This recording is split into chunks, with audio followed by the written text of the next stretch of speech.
Hello and welcome to the transcription explanation of this design. It was done using Loren Sherman's script, which uses a combination of dots and lines on these 4 different stems to make our consonants. Vowels are a bit trickier. They're smaller circles, and they have different positions depending upon what vowel they are. For example, A's are always towards the outside of the word circle. So if this is the word circle line, A's are outside, and if this is a word circle, A's are outside, and O's are always inside the word circle. So like this. So if they're attached on a consonant, they're like a bead on a string.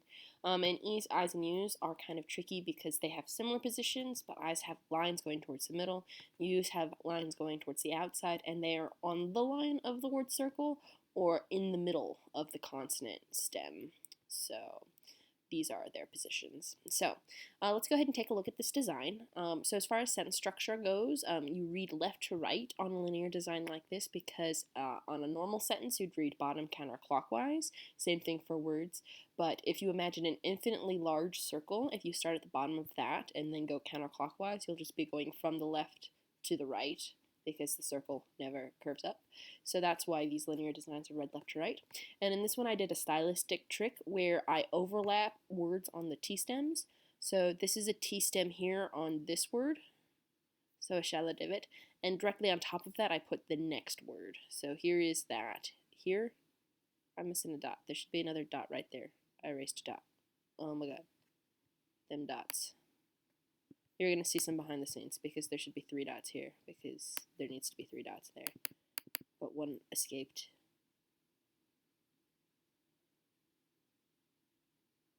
So we're going to open this. Congratulations for behind the scenes stuff. Let's hide this stuff.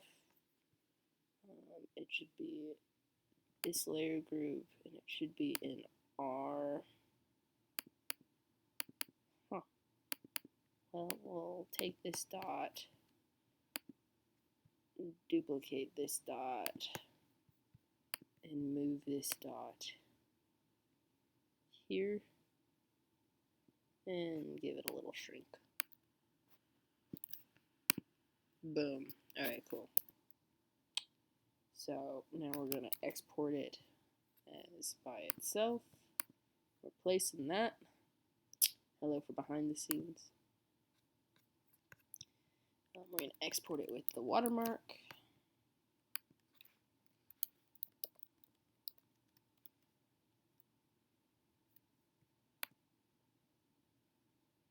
And we're going to export it clear.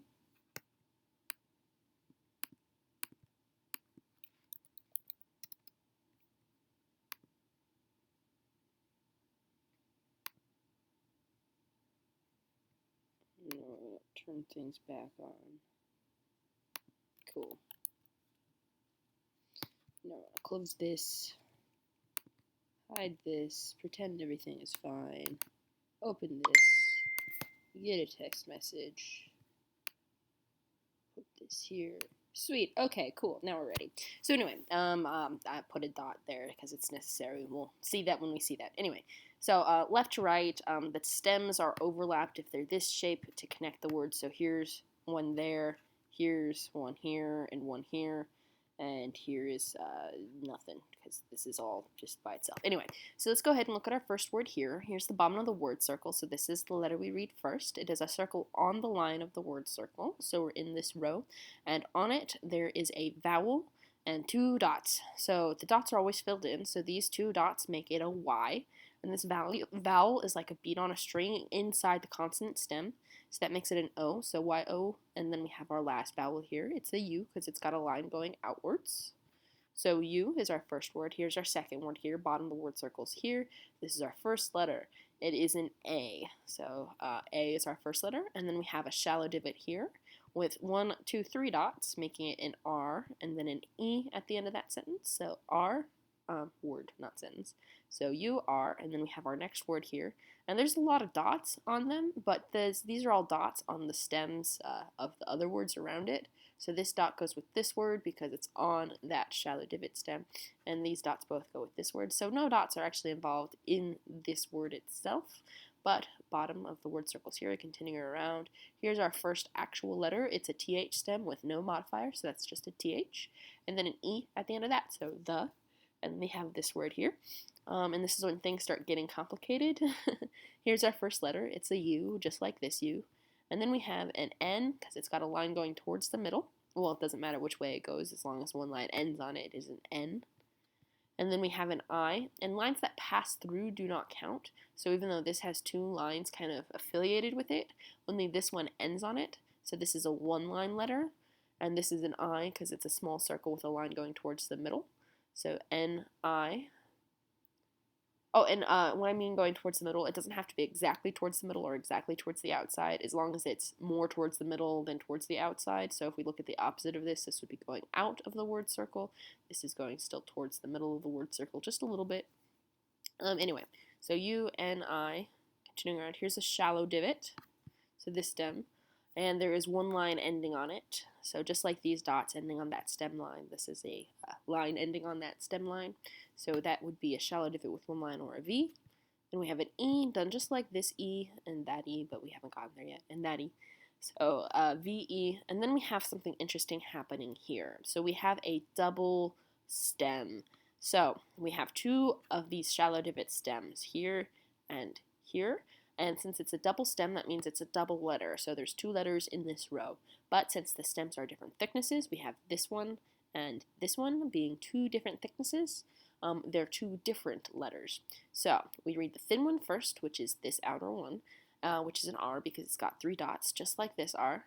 And then we read the thick one, which is this one, which has three lines, 1, 2, 3. Even though this line looks like a circle, it's a line because it ends on the stem in two places and doesn't fully continue around. Lines like this can curve, they can be straight. You could like make a squiggle here with it and it's all fine. But 1, 2, 3 lines make it an S and then an E. So U-N-I-V-E-R-S-E, universe. Here's our next word, and this one is very tricky. So here's our word circle, this thick line here. Oh, I also alternate from thick to thin lines for each of these words. So thick line on the word circle, thin line on the word circle, thick line on the word circle, thin line on the word circle, thick line on the word circle, and thin line on the word circle. That doesn't mean or do anything other than help clarify where the words are. But anyway, here's our first letter of this word. It is an E, and then we have an X, because it's a circle on the line of the word circle, with two lines. Here's one line, two line. So X, continuing around.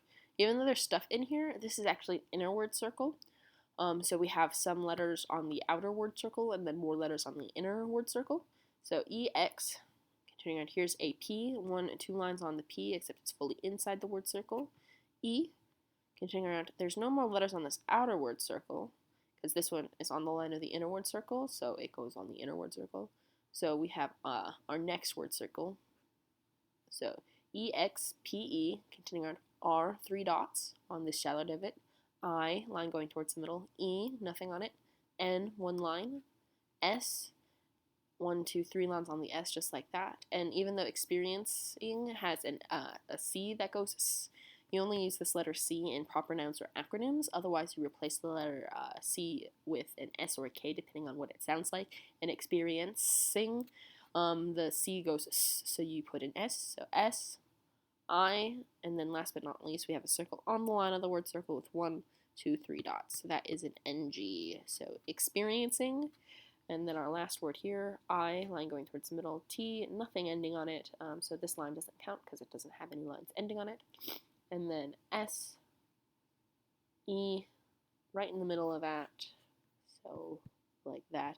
And E's and A's on T stems are hard to tell apart. An E is on the line or inside that word circle, whereas an A is outside that word circle. It's just hard to tell where that word circle is because it's not there.